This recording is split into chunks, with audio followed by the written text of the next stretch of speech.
So welcome to the podcast, Rachel. This feels slightly funny because I normally see you in a different context where we're, when I've got my child running around with me. And usually there's cake. There's no cake here. Oh no, you don't have cake. Oh no.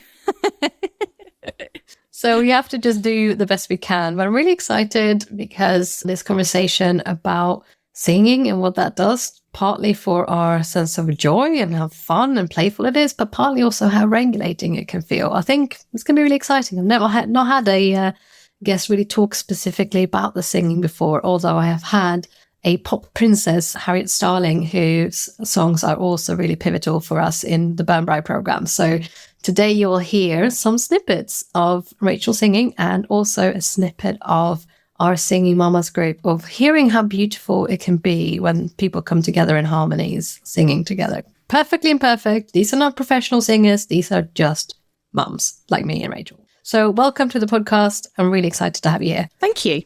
So knowing that this is also perfectly imperfectly set up, we didn't actually get ourselves organized with doing the prep sheet, and knowing that we're both really good at winging it. So let's do that.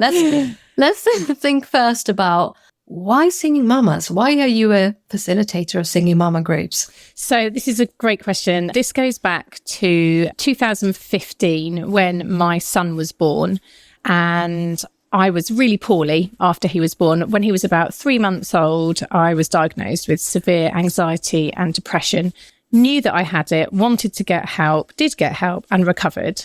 However, in that period, was desperately searching for things that might help me to get better. And I came across Singing Mamas online. I probably searched for something like Singing for Wellbeing or something like that, and up popped Singing Mamas. Unfortunately, there was no group in my vicinity, but I can remember thinking, oh, what a shame. This is what I need. This sounds like what could get me out of this hole. A supportive group where we sing. It's for the women. The babies come too and they benefit, but it's for us.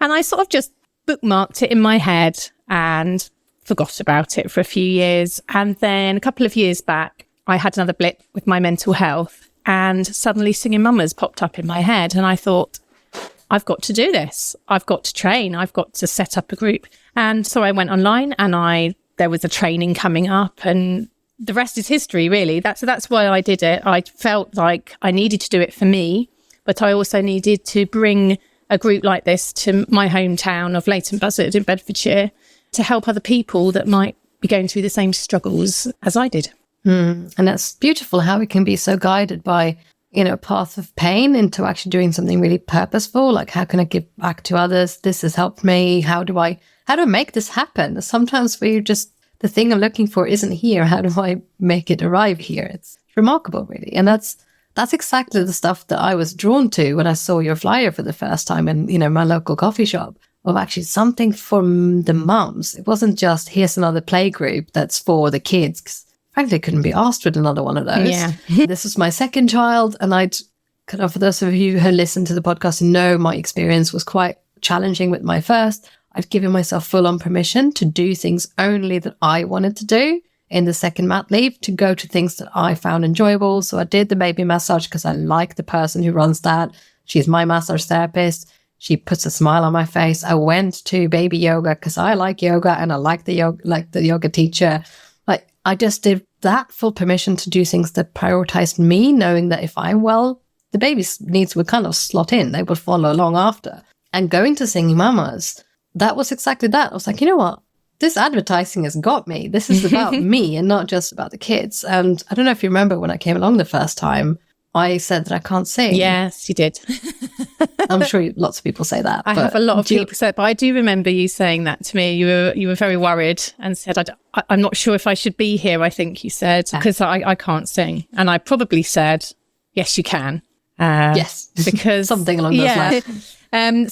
This is another thing that drew me to Singing Mamas. And actually, a lot of my work is around this, bringing singing to everybody. So I also work as a singing teacher, and I run a community choir, and I perform as well. But really, with the choir and Singing Mamas and quite a few of my singing pupils, it's about going back to what singing used to be. Singing is an extension of speech.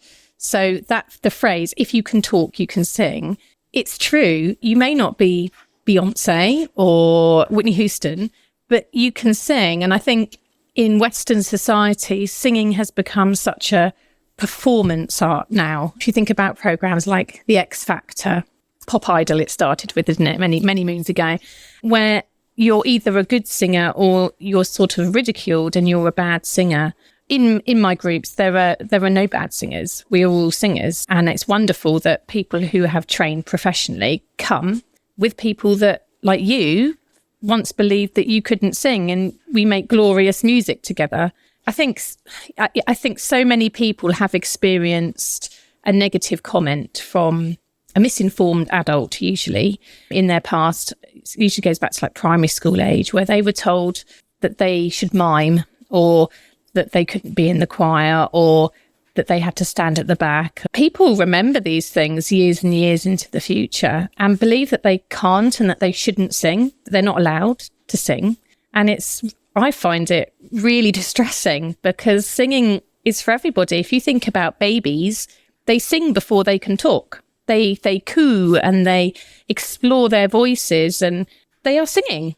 And young children, they don't care if they're in tune or not, and we don't have those inhibitions. So at Singing Mamas and the choir that I lead, it's all about finding joy in singing, finding connection with yourself, with your body, connecting with others. Singing with others is so good for our mental health and physical well-being.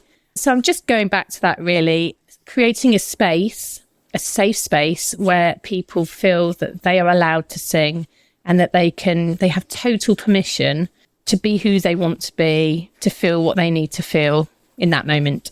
It's really powerful. And knowing that you start each session with, a little stretch, for some of those women standing in that circle, holding sometimes tiny babies, sometimes wild feral toddlers running around. And for some of those women, they haven't thought about themselves all day. Yeah. They haven't thought about, I can get a cup of tea. Someone can feed me cake. Yeah. Like, it's that sense of receiving. Yeah. That I love that you are so nurturing in that sense. That when you run your sing and stretch sessions that I've also gone to, where you collaborate with a yoga teacher, Susie. I think doing that, where we allow women to receive things, nurture from others, because we are givers. Societally, that pressure is that women are givers. We are feeding others, but we do not feed ourselves. And I think that's the narrative that you and I both are working on changing, but in very different formats. So I wanted to think about something you said in one session about our voice and how it changes early on in our lives. So sometimes people have been given those comments about you can't sing before our voices change. Can you expand a bit more on that? Yeah, absolutely. So when children are very young, sort of up to about the age of perhaps 7, 8, I mean, you hear some children and they can sing perfectly in tune. They just have this natural ability to pitch and to sing and have this, voice of an angel. And then you get other children that some people may describe as tone deaf, in inverted commas. And children remember these things into adulthood. And the way that we develop when we're younger, for some people, their sort of sense of hearing and the way that the brain kind of translates that hearing into the voice, that hasn't fully developed. So a child at, say, age 5 who is not pitching the notes correctly, that doesn't mean that they're going to be like that when they're older. It might just mean that developmentally they haven't reached that point yet. So I think adults need to be very careful about what they say, and parents to their children, because, even a little comment like, stop, telling your child to stop singing, for example, they might then take that with them for years and years and years and have this belief that they shouldn't sing. Maybe just buy yourself a pair of earplugs in the meantime, so that they can sing away to their heart's content and make as much noise as possible. And then I can recommend the loop earbuds for that. Yes, absolutely. They lower it to a certain amount of decibel. Like, it doesn't, you can still hear everything, but it's just sort of dulls the intensity somewhat. Absolutely. If you have very vocal children, if you have very noisy vocal children, that, it's a really pinpoint balancing act there of how do we encourage practice, because practice gives progress. Mm-hmm. Whereas if we don't encourage children, if we don't encourage ourselves, I think that's something I've really learned from coming to Singing Mamas, that yes, anyone with a voice, anyone who can speak can also sing, but I have also improved my quality of singing simply by singing. Yeah, absolutely. It's like anything. It's muscle memory. The more that you do something and repeat it, then your body, your voice, it gets more used to it. And also your ear will become more used to hearing the sounds, and then your voice can sing them. So yeah, it's like anything. A huge part of it as well is confidence. And because singing is so different to any other instrument, because it's us. I've had people before describe singing in singing lessons with me like bearing your soul, and I totally get that. And I think that's why people who maybe think that they cannot sing, or they're worried about what's going to come out, they're so worried about it because they see that it's a reflection on them as a person. So I always try to tell people that when I'm listening to someone's voice in a lesson setup, I'm listening to their voice as an instrument so that I can help them to achieve what they want to achieve. I'm not listening to them. I'm listening to their voice and what their voice does. So taking the pressure off the person, treating it as an instrument, and everyone can improve, whether that's in lessons or singing in a group, everyone will get better. Mm-hmm. It's so classic that, the perfectionistic women who follow along in my world, listening to the podcast, following my stuff on Instagram, and especially the ADHD women amongst those perfectionists, we will do everything all or nothing, right? So I literally signed up to a Skillshare course on singing, thinking, I'm going to improve this. I watched like 3 videos of it, got bored and gave up. And then I've given myself the permission to just go along to Singing Mamas. Be like, it's gradually improving. And also, it was never about the performance anyway. Mm-hmm. It was never about the, how good it would be. So for me, the big win has been that I now dare to enunciate a bit more, dare to project a bit more. And I was always so worried about anyone else next to me hearing what I sounded like. And I still am sometimes if there are new faces that come along, or if we're a little bit too close to each other in the circle, I'm like, oh my God, because I had that experience like you described of miming. I was always the shortest, so I was always by the microphone. So I then mimed my way through all of my school years by that microphone for all the school recitals, etc. And I guess that means that I've actually robbed myself of the experience of practice, of making progress. Yeah. So lots of that we've kind of explored, and, coming along to your sessions, I guess everyone who listens to the podcast knows that I try to be quite vulnerable and that I try to sort of lead by example. So I'm going to commit to finally booking in that one-to-one session with you, Rachel, that I inquired about like a year ago. I'm like, I will do. Because I had that same feeling of vulnerability. I was like, it's like someone looking in your underwear drawer. It's weird. But once you've done it, it's very liberating, I think. And realizing when you've got this fear, it's that whole feel the fear and just do it anyway. If you can actually click and book that lesson, that's one step, and then turn up for it. And yet you will feel nervous. And yes, you will think, what on earth am I doing here? But you will get so much out of it, and you'll be so pleased and empowered that you took that step to do it. Because like I said, everyone, if you can talk, everyone can sing. And it's just making sure that people's expectations are correct for their voice and what they want to achieve. If they come to me and they say, I want to be a West End star, it might be quite clear that that's never going to happen for them. But if someone comes and says, most people come and say, I've always thought I'd quite like to see what I can do with my voice and just learn a bit more about it, then absolutely. And it's never too late to do that. Absolutely never too late. So having quite concrete and perhaps realistic goals, say for me, to use an example, for me, it was being able to confidently join in with baby play groups where the parents are expected to sing, or to be able to sing soothing lullabies to my little girl when she was going to sleep. And I am doing those things. I now sing happy birthday as loudly as anyone else at a birthday party. And those things unlock things that otherwise, like when we're avoiding things, our worlds get smaller. We're shrinking our quality of life. When we can join in, we can feel more closely connected, rather than it being, I can't join in, I can't sing but happy birthday to my best friend, because what if she won't like the way it sounds? She will probably more like you making the effort to sing happy birthday than she would care about whether it was in tune. Yeah, so absolutely. That's how I see it. It's like this, what does this unlock for me? How does this link to my values overall? Yeah. And I think that it's learning that other people don't care. You know, we have this false view, like, oh, well, yeah, what will this person think? And we overrun it. When we've had a conversation with someone, we then, we run through it all in our head and we think, oh no, why did I say that? They're going to think this. And actually, people don't think that. It's just us that think that about ourselves. We're so hard on ourselves. And I think sometimes we just have to, remind ourselves, like, who cares if it's a bit out of tune? Is anyone going to, what actually is going to happen? What's the worst that's going to happen? Nothing's going to happen. So why not actually take that risk and feel liberated? And just a note, Happy Birthday is actually quite a tricky song to sing. It's one of those songs that is often started far too high. Like, people start it too high and then you get to the end, Happy Birthday, that bit.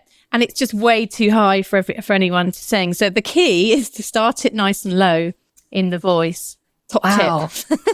I love that. Like, literally, mind blown. My whole world is cracked open. Oh yeah, because your voice is an instrument. So obviously, I think of it sometimes when I used to play the clarinet badly when I was about 12, and sometimes when you put the sort of bamboo reed in wrong in your mouth, it makes really horrible squeaky noises. I used to play the clarinet as well. Yeah. It's an unforgiving instrument. Yeah. So compared to, say, the piano, like if you press the wrong key, it's a limit to how awful it's going to sound. Yeah. It's not quite as bad as the violin, but it's not great when you use the instrument. So when you squeak, so it's sort of, sometimes squeaks come out in our voice, and I sometimes try to remind myself, like, I just shoved the clarinet too far into my mouth. Absolutely. And I think the element of playing around, like experimenting. So in the beginning of our sessions at Singing Mamas, I usually do some kind of silly sounds or a silly song, and people are wary to begin with. And then you can see that people love that in the end. It's because it's very freeing, and it's just becoming okay with the fact that it's okay to make silly sounds. We don't always have to make our voices sound beautiful and perfect, which is, I think, this pressure that people feel. And in order to improve, we have to play around and experiment. And sometimes we do have to make some, really sort of weird sounds so that our voice can, so that's how I get in that place in my voice in order to access that note.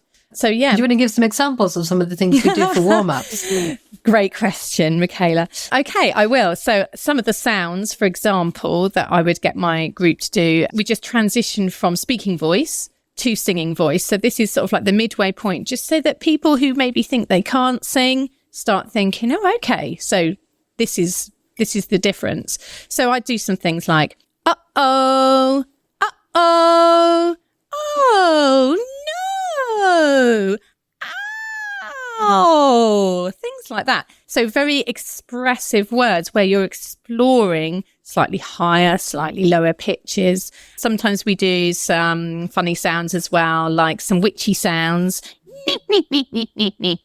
things like that. I had to be very careful though, because sometimes we've done these sounds and some of the children don't like them. I don't know if you've noticed. Like, I think there was one week when I said, "Go away," like that in quite a loud voice, and one of the babies burst into tears. So I haven't done that once. Yeah, we have to be careful because obviously they can be very literal in how absolutely, and it's all about the tone of the voice. So I sounded cross, so they thought that someone had done something wrong. Yeah, so have to be a little bit careful. I think my favourite is probably the cooey noise. Oh, cooey, that one. Yeah, and that's like, that makes me also think that, people how common is it that people say, I can't go low or I can't go high, and they kind of stop themselves from any particular part of singing? Yeah, so a few people might say, I struggle with low notes. Much more common that people say, I can't sing high. And it's worth noting that in the voice, if you think of the sort of the range of the voice from right down low in the bottom to as high as you can sing.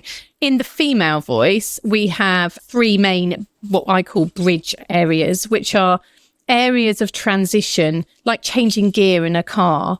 And a lot of people get stuck, a lot of women get stuck at their first bridge or their second bridge. So then they think, I can't sing above that note. So they can't sing above that note in first gear. But if they learn how to transition, suddenly they've got all this other range above it. So most people can sing high. I mean, sometimes you can tell from people's speaking voices. You might listen to someone and think, gosh, they've got a really, really low speaking voice.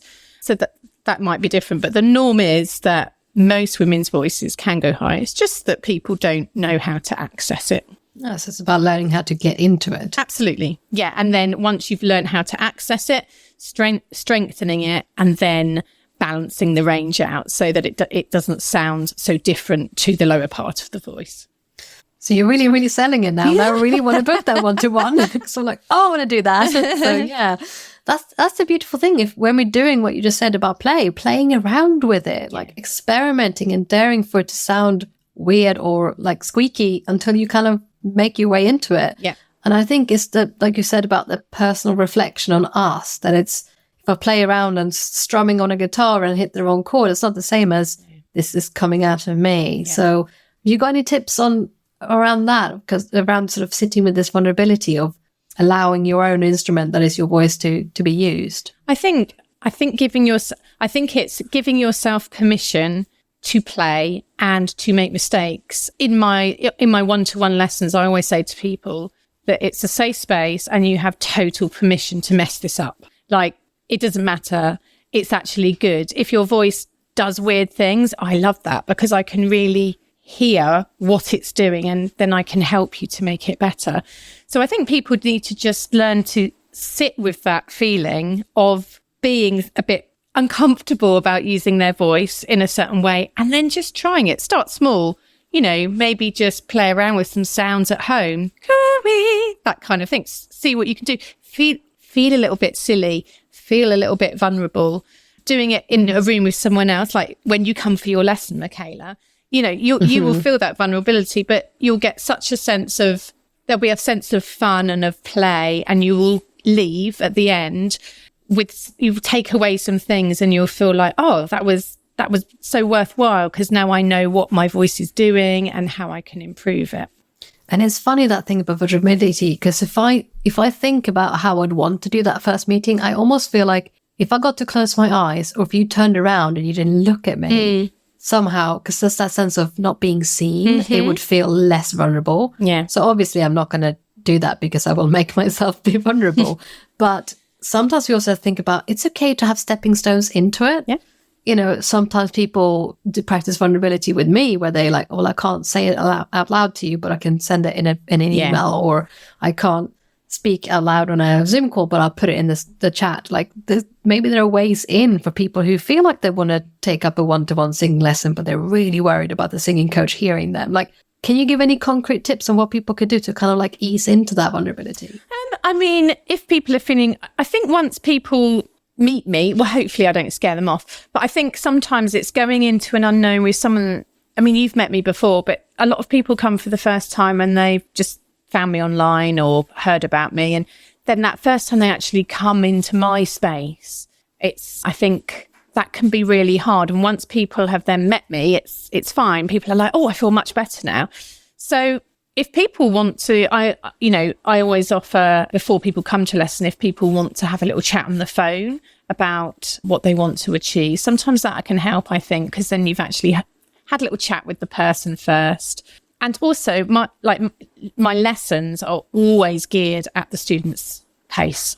So sometimes we don't do a whole lot, but that is enough for that person. Sometimes we cover loads. So I respond to what that person needs. Sometimes people come in and they've clearly got things going on and they need to offload that before we can get going with the singing.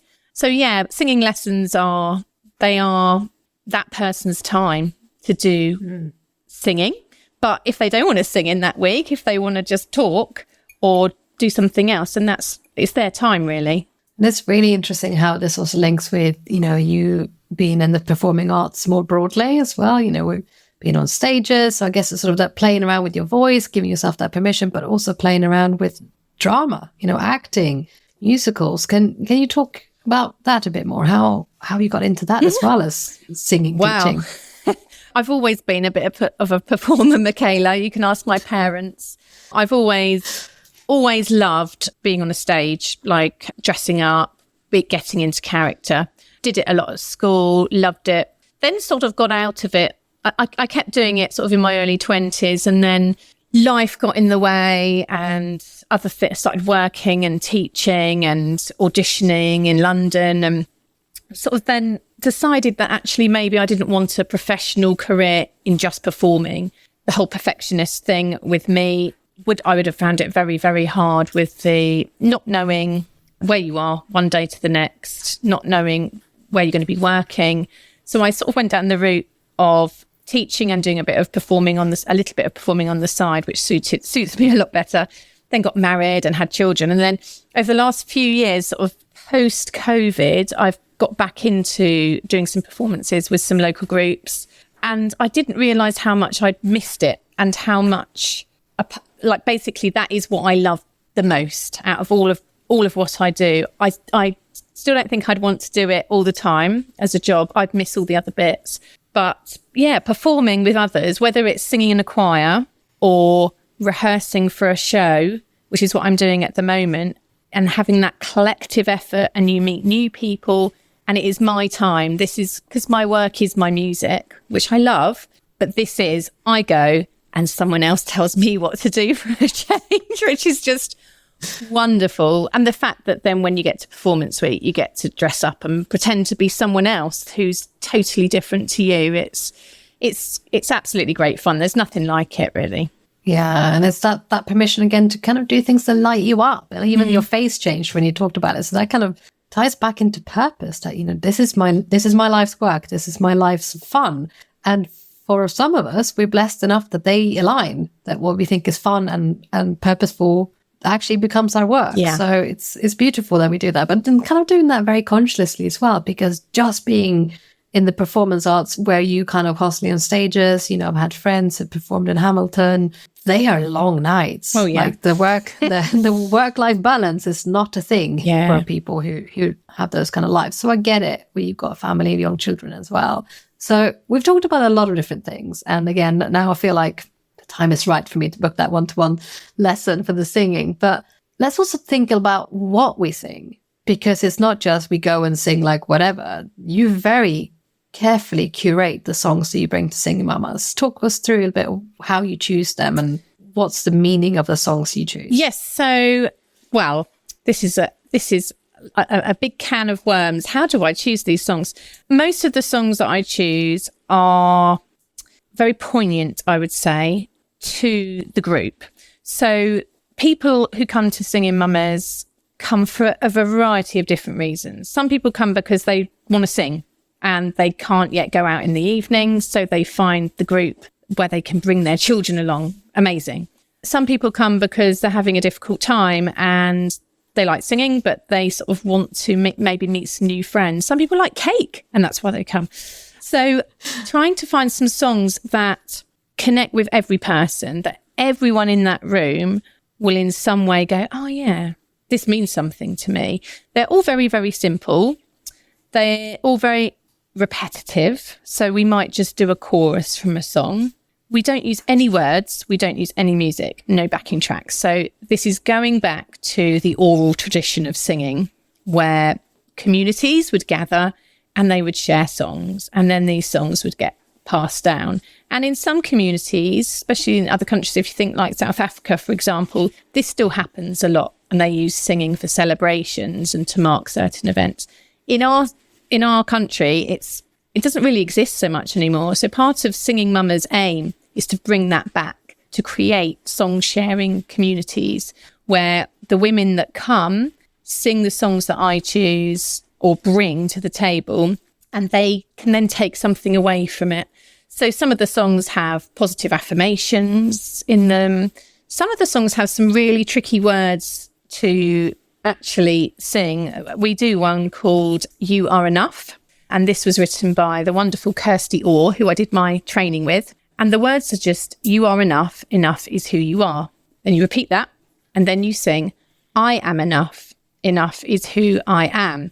That one is very tricky. I found that very tricky to, I'm sort of immune to it now because I've done it so many times, but a lot of people find that really hard to say. And then we sing, we are enough, enough is who we are. So these are things that then people can take away with them in between sessions, and maybe in a dark moment or in a moment where they need that support, they can go back to that song and hopefully just reground themselves, recenter themselves, use it as a tool to help them get through the day, the week, the month, whatever they need. Yeah, so all of the songs have got like a purpose to them in a way. Some of them, we've done a David Bowie mashup, which is a bit more sort of just fun, where we layer up different parts. But they should all, I hope that everyone finds all of the songs either enjoyable or moving or stirring, or just so that they can connect. So there's not really any rhyme or reason. And week to week, sometimes I have a plan and then we don't do anything on that plan. I sort of read the room quite a lot. So if I might have planned a really energetic first song, and if everyone's coming in really quite low energy, and I think, no, that's just not right. So then I would change it, swap it out for something else that's going to help people. So I try to respond to what people need on a sort of weekly basis. Like a good DJ who reads the dance floor to match the tunes. And I guess that's, the power of music shows through that actually it has the power to lift, it has the power to soothe, it has the power to allow us to express whatever feeling we have. And I guess there's two parts to that. And maybe I'll bring on, a professional musician as well as someone who does singing. But let's think about how we express emotions in singing. And then I want to hear a bit more about what it does to our body when we sing. So basically, singing is an expression of emotion. So if you think about how singing came about originally, people would share songs in a community for a particular purpose. So you might have had a song to celebrate a birth or to commemorate someone's passing. And these songs would be a way for people to express their joy or their grief. Nowadays, if you go to the theatre and you go see a piece of musical theatre, you have usually, depending on the show, you usually have some spoken dialogue and then there'll be songs. Why do the songs happen? The songs happen at moments where the emotion is heightened and words are no longer enough. So we have to have the music behind them. So songs are a way of expressing yourself. And sometimes you don't know how that emotion is going to come out. You could be singing a really happy song and burst into tears and you don't really know why. So I think you just have to allow those feelings. If you feel that wave of something needing to be released, then release it, because singing is a release emotionally and physically. It's so good for your well-being because of that. It promotes happy hormones in your brain. It gives your lungs a workout. When we do our warm-ups, we're moving around. We're connecting in a group when we're singing with other people. Did you know that if you sing in a group with other people, like a choir's heart rates will synchronize together? I mean, it's amazing that the benefits. And I think it becomes so much more than the singing. It starts off with the singing, but it's the community and the camaraderie and the friendships and the support that come out of it that make it so important for people. It's amazing. That's basically the 3 C's there: community, connection, cake, all the things that people want. And I think that's just the synchronicity of the heartbeats is really fascinating. We see that in intimate couples as well. If they're feeling safe in the same space, they regulate their heart rhythms. And I wonder how much of that has got to do with the breath. And when you sing, that obviously there's certain parts or certain points when it makes sense to take a breath. Mm-hmm. Is that why they synchronize the heartbeat as well? I'm not 100% sure, but I would imagine that it is partly due to that. Yes, because the breath is being synchronized. So the in-breath as a whole, all of those people in that group will be breathing in and then breathing out simultaneously. So over time, the heart rate will slow down to the same rate. That's, I imagine. You'd have to ask a scientist person for the actual, proper facts and figures on it. But yeah, that's how I think it works. Well, focusing on the cool effect, and we don't need to know the behind the scenes of why that was, but yeah, that's a cool effect. How does breath work then fit together with singing? Like how we breathe, how does that impact on our singing? So how we breathe, Well, breath is life, isn't it? So we all breathe and we don't think about it unless we've got an issue with our breathing. We just breathe. We go to sleep and we breathe. When we sing, often then we think about the breath too much, and then people become stuck. They're like, well, how should I breathe? I need to take a deep breath and So if we go back to, if you can speak, you can sing. When we sing, we just need to breathe as if we're going to jump in the water and swim a length of the pool. So it doesn't need to be a long, drawn out breath. It just needs to be a full breath. You need to fill up your lungs with air. Keep your shoulders nice and relaxed. Imagine that your rib cage is just expanding out to the side. So it's quite a quick breath. And then when we sing, it's about how we utilize that air to connect the words and the sounds as we're breathing out. So the in breath, it's like the energy. We're putting energy into the body. So we take the breath like we are energized, and then we can use that energy to create the sound. It's a really lovely way of experiencing that and thinking about how every single breath is then life, because it gives life to the song. And speaking of all the songs we've mentioned now, we've actually got permission for you to sing a couple of the songs written by the same person. Do you want to mention a bit about that? So Heather Pearson has written lots and lots and lots of songs, natural voice songs. So often in one part that is then in a round, or maybe two parts, nice simple harmonies, all have very sort of life-affirming words. I have only come across her stuff in the last sort of few months, and I've been in touch with her, and she's delighted that we're using her songs in our Singing Mama sessions. So one of the songs is called Go Easy, and I know that this is a particular favourite of the group. I often use this at the very end of the session as like a close, just to send people finish the session before we have our tea and chat and cake at the end. It's very simple. The words are go easy on yourself, go easy on the other. And it just repeats. And there's 3 different parts. So if I just sing the melody part. And the idea is that on the out breath, when you sing, every time you sing go easy, you just feel a little bit of a letting go. You're just going to go easy on yourself. Just take that pressure off. So it goes like this. Go easy on yourself. Go easy on the other. Go easy on yourself. Go easy on the other. And there's 2 other parts that layer up with that, and it's just beautiful when everyone's singing it. So that is the level of difficulty. You can see, I just do it all the time when I'm singing and when I'm teaching. If you're watching the video, I'm using patterning, it's called, with my hand, so that people can see where their voice goes. So when you're learning something new, it just helps your voice to kind of latch on to the pitches. So that was called Go Easy. And the other one that we've only just started learning is called May I Be Open. This is also by Heather Pearson. This has got 2 different parts with different words.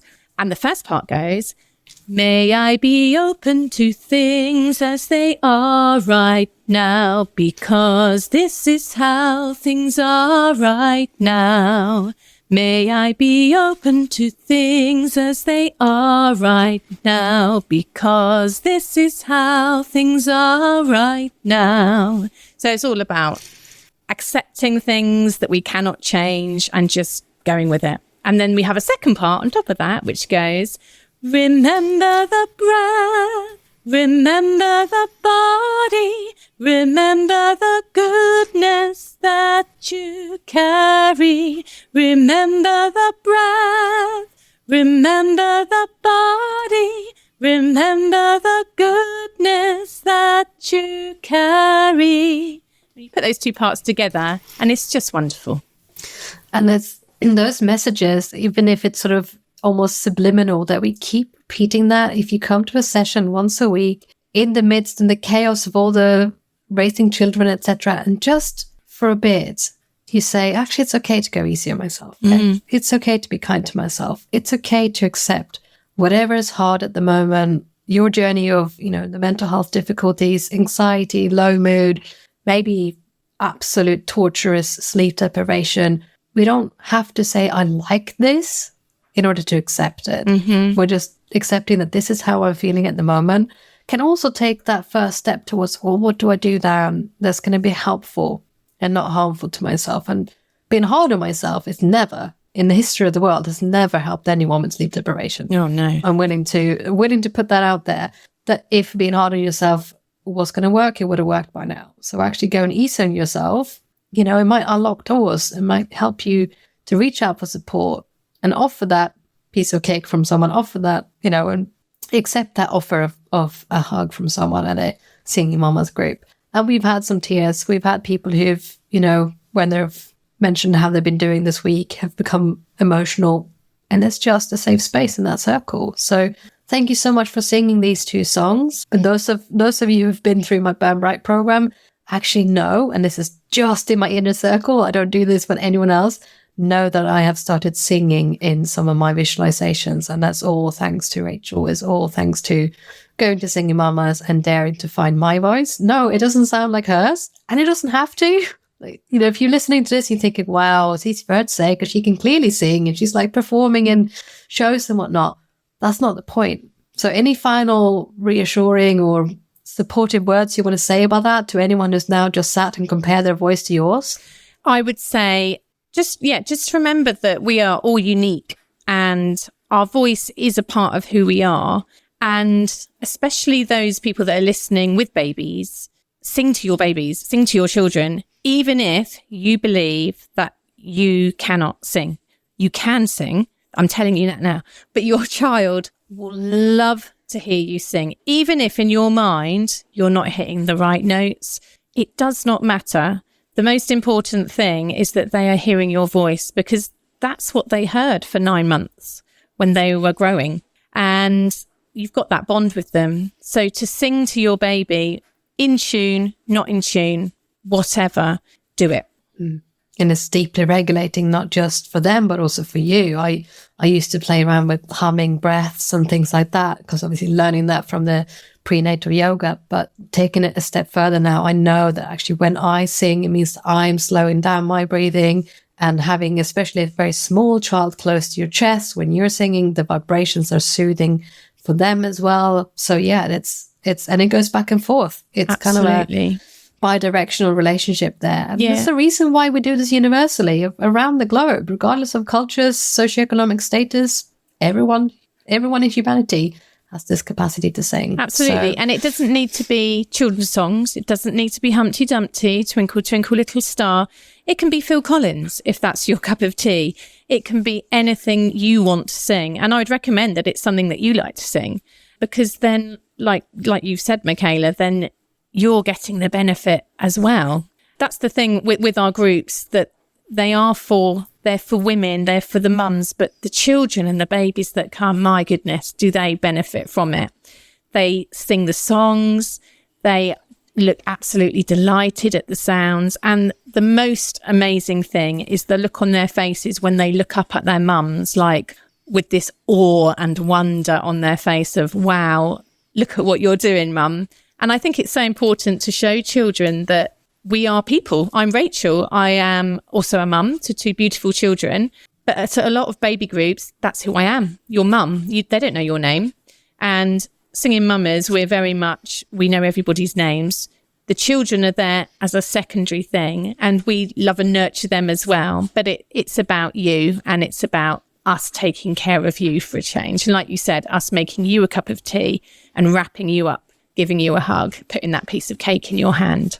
And that's such a beautiful note to end on. And I think knowing, for anyone who finds it hard to access that space or self-compassion, sometimes the starting place that I see in the women I support is that, well, actually, if I start by doing it for them, I might then start to learn to tolerate that I'm doing it for me. So for some women hearing this, they will feel triggered. They'll be like, but surely baby groups are supposed to be for the children. You know, that's my job. That's what I do as a, you know, someone who's at home on maternity leave or looking after my child.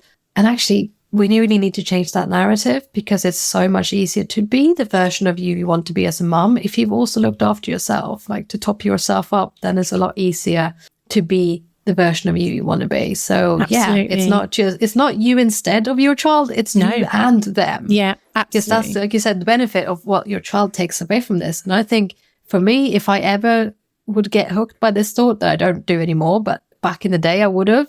But if I would ever get hooked by this thought now, like, oh, should I do something else for my child rather than take her to sing mamas, is then remembering the look on her face when she sings the words. My 2-year-old singing Loosen Baby. I wonder if you can just say the words to that song, because we are not allowed to sing it because we haven't asked for permission. So if you could say what the lyrics are. Yeah, so the words are: loosen, loosen, baby. You don't have to carry the weight of the world in your muscles and bones. Let go, let go, let go. And seeing my 2-year-old sing that to her best ability, because there are hard words in there, that makes me feel like the daughters, the women of tomorrow, will grow up thinking maybe they are enough. Mm-hmm. Absolutely. Maybe they are enough. This wasn't given to us, but we can give it to them. And we can only give it to them if we give it to ourselves too. So thank you so much for joining me today. The final takeaway, I always ask people for a permission they want to give or a pressure they want to take off the listeners. What would you like to give them, Rachel? I think take the pressure for mums, new mums that have been, who are seasoned, should we say. Just take the pressure off yourselves. I come from the perfectionist background, and 2 years ago, I had a final epiphany that actually perfect doesn't exist, and I don't need to please other people. What is best for me? And it's been life-changing. So do something for yourself this week, whether that is watching a program that you really want to watch, putting your music on, not the children's music, whatever that is. Just give yourself permission to have a little bit of self-care, because you're worth it. Yeah, you are, and you deserve it. So thank you so much for ending on that note. We are all worthy and deserving, and we are all enough. And I will share some pictures from the socks that we now wear as well. They're fantastic socks that were introduced, the I Am Enough socks. So whatever way we can remind ourselves of these messages, it's all great. If we sing it, if we wear it on our clothes, whatever we need to do to remember that we are enough. So thank you so much for talking to me today, Rachel. Oh, thank you for having me. And I will put the link to the Spotify playlist for anyone who wants to listen more to Heather Pearson's songs. And thank you so much, Heather, for letting us sing it on the podcast.